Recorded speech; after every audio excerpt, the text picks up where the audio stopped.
ready! GMA Weather, serbisyong totoo ng GMA News.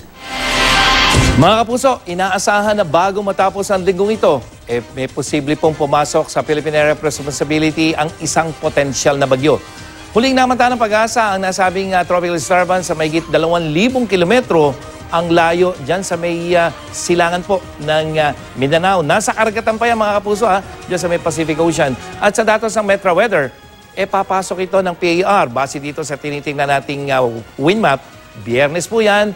At ito yung bilang unang bagyo ngayong taon 2019 at tatawagin po ito pag pumasok ng PAR na local name na Amang. At makikitang posibleng marami ring ulang dala ito Yung nakikita niyong kulay orange na yan, mga kapuso, na posibleng magdulot ng pagbaha at paguhan ng lupa dyan sa may Visayas at Mindanao. Ito yung nakikita muna natin ngayon kapag lumapit na ito sa kalupaan. Kaya ngayon pa lamang, dapat I am ready na. Sa ngayon, ang malakas na hangin amihan ang umiiral dyan sa may Luzon at Visayas at dahil dyan mga kapuso, posibleng nasa 21 degrees Celsius yung ating minimum temperature sa Metro Manila. Malamig po yan bukas yan at mababa yung tsansa ng pag-ulan maghapon yan.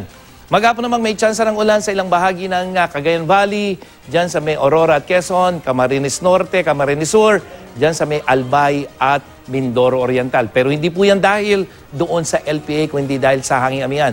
Sa Visayas, sa umaga, uulanin na ang dyan sa may Aklan, Capiz, Leyte at Southern Leyte. At sa maghapon naman, ilang malaking bahagi ng Visayas, mababa yung tsansa ng ulan.